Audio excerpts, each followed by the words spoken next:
Hello guys, welcome at our YouTube channel.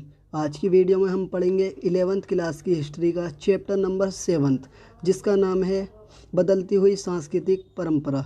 इस chapter को हम 2 पार्ट में डिवाइड करके पढ़ेंगे। फर्स्ट पार्ट में हम हाफ चैप्टर पढ़ेंगे और बाद का चैप्टर अगले पार्ट में पढ़ेंगे। तो देख लेते हैं आज हमें टॉपिक कौन कौन से पढ़ने हैं इस चैप्टर के। तो फर्स्ट टॉपिक हम पढ़ेंगे पुनर्जागरण।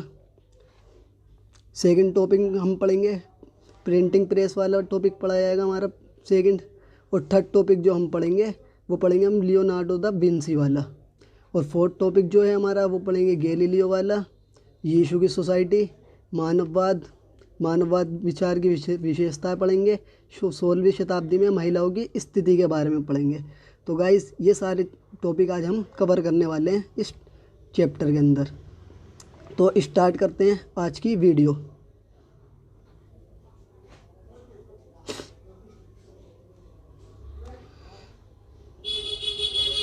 तो स्टार्ट करते हैं। तो इस चैप्टर के अंदर हमारा जो फर्स्ट टॉपिक है उस टॉपिक का नाम है पुनर्जागरण। पुनर्जागरण का अर्थ क्या होता है?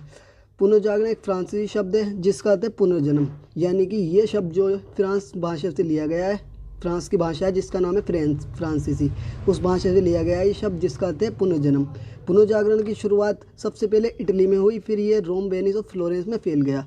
इसका अर्थ है जो पुनर्जागरण जो था वो शुरू हुआ था सबसे पहले किस देश से? यूरोप के इटली से शुरू हुआ था। फिर बाद में धीरे धीरे पहले फिर रोम में फैला, फिर वेनिस, फिर फ्लोरेंस नाम की एक जगह थी वहाँ ये फैल गया।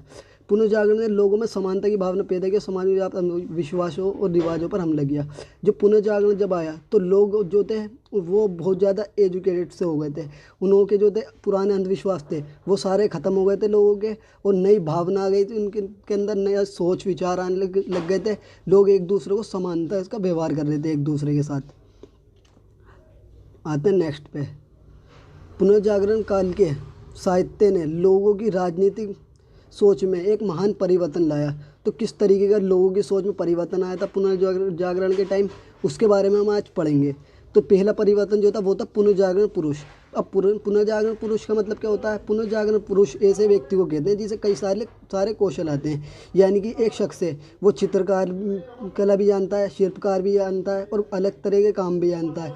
उसके अलावा चित्रकला, शिल्पकार, या फिर वो एजुकेटेड है, वो शिक्षक भी है, टीचर भी है। तो जब कोई व्यक्ति, एक ही व्यक्ति कई सारे कौशलों को जानता है, कई सारे कामों को जानता है, तो उसे कहते हैं पुनर्जागरण पुरुष। सेकंड जो है हमारा वो पढ़ना है हमें दस्तावेजों का दस्तावेज। अब ये क्या होता था? ये एक ऐसा दस्तावेज होता था जो चर्च देता था लोगों को। इस दस्तावेज का मतलब था जो शख्स चर्च से वो दस्तावेज ले लेगा उसके सभी पुराने गुनाह जो है माफ़ कर दिए जाएंगे, इसकी गारंटी ली जाती थी। तो इस दस्तावेज के द्वारा यही कहा जाता था कि सारे गुनाह तुम्हारे माफ़ हो जाएंगे, आप ये दस्तावेज ले लो। आते हैं नेक्स्ट क्वेश्चन टॉपिक पे अपने। नेक्स्ट टॉपिक क्या है हमारा? नेक्स्ट टॉपिक है हमारा प्रिंटिंग प्रेस। प्रिंटिंग का मतलब होता है छपाई। छपाई करने को कहते हैं प्रिंटिंग। तो प्रिंटिंग प्रेस की शुरुआत कब हुई थी? तो 1455 में हुई थी। किसने करी थी? जर्मनी के गुटेनबर्ग ने।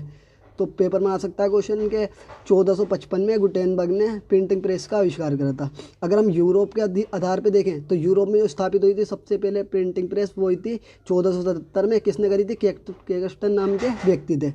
अब प्रिंटिंग प्रेस जब आ गई तो हमारे कई तरह के फ़ायदे हुए। जैसे बुक अगर हाथ से लिखी जाती थी पहले तो उसमें कई महीनों लग जाते थे कि एक ही बुक को लिखने में। मगर जब प्रिंटिंग आ गई तो बहुत अच्छी तरीके से लिखी जाने लगी। कोई भी चीज़, लोगों को ज्ञान ज़्यादा फैलने लगा लोगों का। बुकें जो थी कुछ ही मिनटों में छप सकती थी। छपाई से शिक्षा में कई तरह के फ़ायदे हुए थे। आते हम नेक्स्ट टॉपिक पे। नेक्स्ट टॉपिक क्या है हमारा? नेक्स्ट टॉपिक है Leonardo da Vinci. Leonardo da Vinci कौन थे? ये एक महान चित्रकार थे।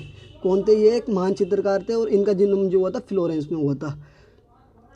और जो लियोनार्डो दा विंची जो थे वो एक चलते कलाकार भी थे। चित्रकार तो थे ही थे, उसके साथ साथ ये एक कलाकार भी थे। और यही नहीं, ये कई तरह के विज्ञानों के बारे में भी जानते थे। वनस्पति विज्ञान के बारे में भी इन्हें जानकारी थी, शरीर विज्ञान के बारे में भी जानते थे, गणित आदि के बारे में इन्होंने कई चीज़ें भी बताई हैं हमें। और इन्होंने पेंटिंग भी बनाई थी। ये चित्रकार थे इसलिए इन्होंने 2 पेंटिंग बनाई थी जो बहुत ज़्यादा इनकी फेमस थी। जिनमें से एक पेंटिंग का नाम था इनका मोनालिसा और सेकंड पेंटिंग का नाम था द लास्ट सफर। ये 2 पेंटिंग इनकी ऐसी थी जो सबसे ज़्यादा फेमस हुई थी। तो इनके बारे में पढ़ लिया हमने। कौन थे? चित्रकार थे। इनका जो जन्म हुआ था वो फ्लोरेंस में हुआ था। चलचित्र कलाकार भी थे, वनस्पति विज्ञान, शरीर विज्ञान सबके बारे में ये जानते थे। 2 इन्होंने वो बनाई थी, रचना करी थी चित्रों की, मोनालिसा और द लास्ट सफर। आते हैं नेक्स्ट टॉपिक पे। नेक्स्ट टॉपिक है हमारा किसका, गैलीलियो का। गैलीलियो कौन थे, ये एक महान वैज्ञानिक थे, किस जगह के, इटली के। गैलीलियो जो थे ये इटली के महान वैज्ञानिक थे। इन्होंने क्या करा था, दूरबीन का आविष्कार करा था। दूरबीन का आविष्कार जब इन्होंने कर दिया तो कई तरह के हमें वो मिले, खगोल विज्ञान के बारे में हम पढ़ते हैं, खगोल विज्ञान को जानने में हमें मदद मिली, क्योंकि हम दूर दराज की चीज़ों को भी आसानी से पास करके दूरबीन से देख सकते थे। खगोल शास्त्र के कई सारे तथ्य थे, रहस्य थे, जिनके बारे में हम जान पाए, तो इनकी सहायता से ही हम जान पाए थे उस चीज़ों के बारे में। आते हैं नेक्स्ट टॉपिक पे। नेक्स्ट टॉपिक क्या है हमारा, नेक्स्ट टॉपिक है हमारा यीशु की सोसाइटी। 1540 में इग्नेशियस लोयाला द्वारा यीशु की सोसाइटी की स्थापना की थी। इसने प्रोटेस्टेंटिज्म मुकाबला करने का प्रयास किया। अब प्रोटेस्टेंटिज्म जो है ये एक शब्द से बना है, प्रोटेस्टेंट। ये क्या था, एक सुधार आंदोलन हुआ था। जो ईसाई लोग थे उनका एक सुधार आंदोलन हुआ था, धर्म को सुधार करने का, उसे कहा गया था प्रोटेस्टेंट धर्म सुधार। उसी इसके आधार पर इस वाले शब्द को बनाया गया प्रोटेस्टेंट को। तो जो लोयाला नाम के व्यक्ति थे उन्होंने इस सोसाइटी की स्थापना करी थी, यीशु की सोसाइटी। यीशु किसे कहा जाता है, यीशु कहा जाता है ईसा मसीह को। ईसा मसीह जो है उन्हों को ही कहा जाता है यीशु। तो इनकी एक सोसाइटी थी, यीशु के ऊपर ही एक सोसाइटी बनाई थी इन्होंने, इग्नेशियस लोयाला ने, जिसकी स्थापना हुई थी 1540 में। और ये क्यों बनाई थी, वो प्रोटेस्टेंटिज्म जो है उसका मुकाबला करने के लिए ही इसका बनाया गया था। अब एक बार मैं दोबारा से रिवीजन कर देता हूँ इसका। यीशु की सोसाइटी की स्थापना किसने करी थी, लोयाला ने करी थी। कब करी थी, 1540 में करी थी। क्यों करी थी, प्रोटेस्टेंटिज्म जो थी उसका मुकाबला करने के लिए। 3 पॉइंट इसके अंदर ये याद रखने। आते हैं नेक्स्ट टॉपिक पे। नेक्स्ट टॉपिक क्या है हमारा, नेक्स्ट टॉपिक है हमारा मानववाद। मानववाद 14वीं शताब्दी में इटली में शुरू हुए किए गए आंदोलनों में से एक था। पेट्रार्क को मानववाद के पिता के रूप में जाना जाता है। उन्होंने पादी के अंधविश्वास और जीवन शैली की आलोचना की। यानी मानववाद था क्या, ये एक आंदोलन था जो हमारा स्टार्ट हुआ था इटली से, और पेट्रार्क नाम के एक व्यक्ति थे जिन्होंने इसे सबसे ज़्यादा शुरुआत करी थी इसकी। इन्हें इसका पिता भी कहा जाता है, यानी कि शुरुआत करने वाले। अब ये जो चल गया था मानववाद आंदोलन चला, तो लोग जो थे अंधविश्वासों को, लोग को ख़त्म कर दिया इनने, और लोगों की जीवन शैली थी वो अब सही हो गई थी। पुरानी जीवन शैली को लोगों ने त्याग दिया मानववाद की वजह से। सेकंड पॉइंट, मानववाद लोगों का तर्क तक, यानी कि जो मानववाद को जो लोग मानते थे वो ये कहते थे कि चर्च के साय में इस तरीके से आ गए थे लोग, इस तरह से जकड़ गए थे कि उन्हें रोम वासियों के बारे में भी जानकारी नहीं रही कुछ भी, और यूनान वासियों के बारे में जानकारी नहीं रही कि उनके क्या कानून थे, क्या नियम थे, किस तरीके से लोग ज़िंदगी जीते थे। लोग चर्च के चक्कर में आके इन सभी को भूल चुके थे। आते हैं थर्ड पॉइंट पे। थर्ड पॉइंट क्या है हमारा, थर्ड पॉइंट है मानववादी मानते थे कि मनुष्य को ईश्वर ने बनाया, लेकिन उसे अपना जीवन मुक्त रूप से चलाने की पूरी आज़ादी है। वो ये मानते थे कि मनुष्य को बनाया तो ईश्वर ने, मगर ईश्वर का पूरी तरीके से उस पर रोक टोक नहीं है। अगर इंसान चाहे तो आज़ादी से अपना जीवन जी सकता है। वो इसी दुनिया में रहकर अपने कामों के द्वारा अपना अच्छा जीवन जी सकता है। आते हैं नेक्स्ट पे। नेक्स्ट है हमारा फोर्थ, ट्रेडों के फलने फूलने के कारण मिलान, नेपल्स, वेनिस और फ्लोरेंस को व्यापार केंद्रों का दर्जा मिला। यानी कि टेंड्रो नाम की एक जगह थी, जब इसका विकास होने लगा पुनर्जागरण की वजह से, तो इसके आसपास के शहर जो थे वहाँ से भी व्यापार होना शुरू हो गया। जैसे कि फ्लोरेंस से भी व्यापार होना शुरू लग गया, वेनिस से भी होने लग गया, और नेपाल से भी होने लगा। ये तीनों जगह जो थी ये व्यापार करने लग गई थी टेंड्रो की वजह से ही। 5, मेरी को वात्सल्यमयी माँ के रूप में चित्रित किया गया। निसंदेह मानववादी रचनाओं में धार्मिक भावनाओं का होश पाया जाता है। लोग ये कहते हैं कि जो धार्मिक भावनाएं, जो लोग धर्म के आधार पर मानते हैं, धर्म के अंधविश्वास हैं, उनकी आलोचना की गई है, यानी कि बुराइयां करी गई हैं मानववादी लोगों के द्वारा। मगर उन्होंने ये कहा है इंसान ही सबसे श्रेष्ठ है, इंसान के बारे में हमें सोचना चाहिए, इंसान की भलाई के लिए ही काम करना चाहिए।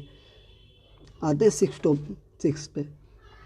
सिक्स्थ हमारा, पुनर्जागरण काल में महान साहित्यकारों ने अपनी कृतियों में प्रतिपाद मानव की भावना और दुर्बलता और शक्तियों का विश्लेषण किया है।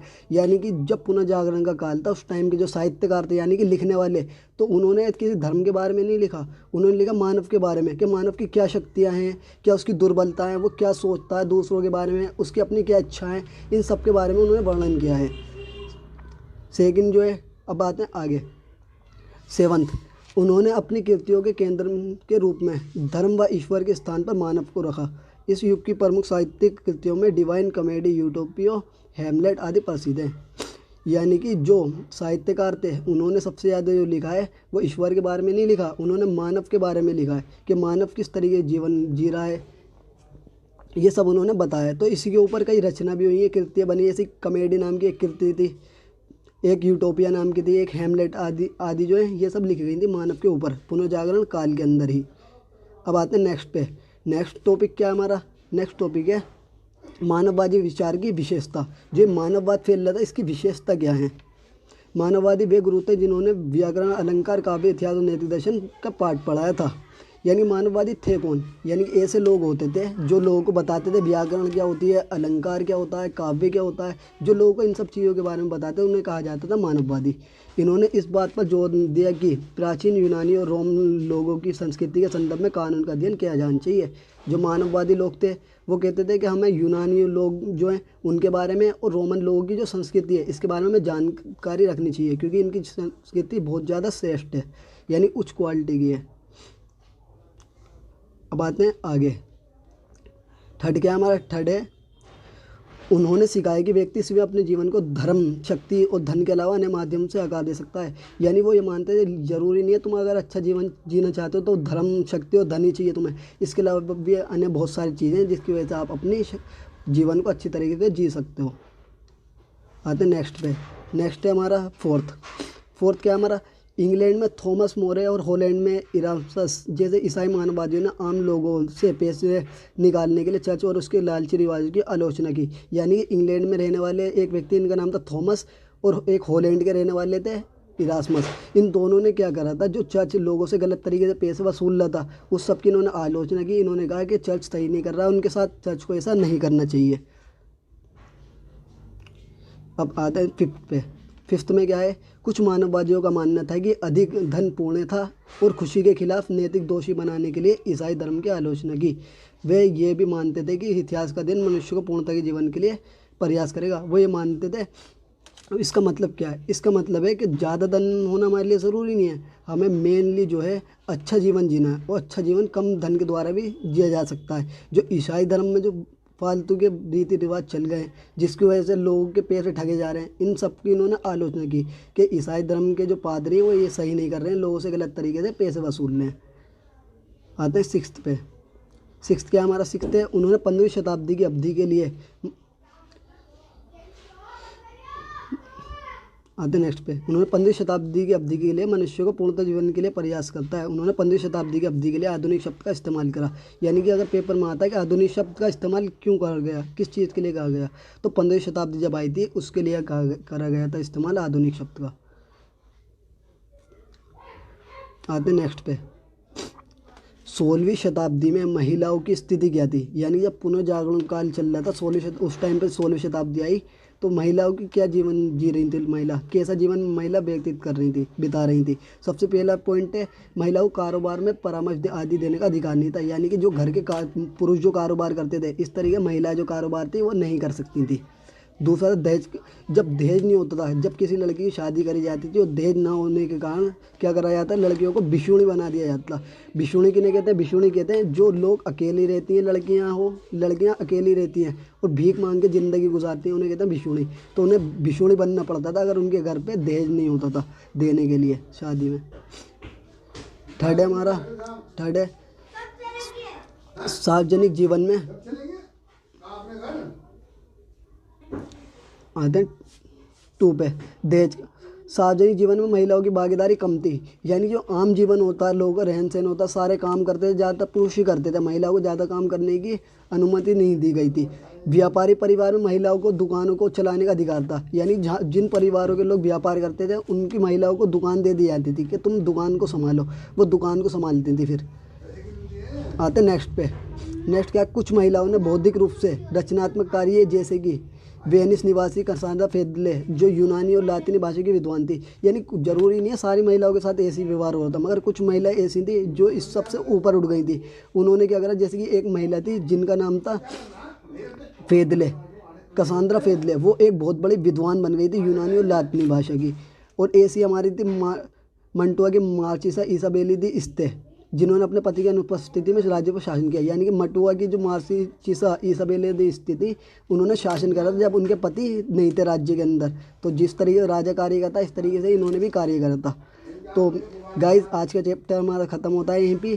Thank for watching, thank you, धन्यवाद। और आपको इस चैप्टर के नोट्स जो है कंप्लीट नोट्स टेलीग्राम पर प्राप्त हो जाएंगे, तो आप वहाँ से डाउनलोड कर सकते हैं टेलीग्राम से अपने नोट्स को।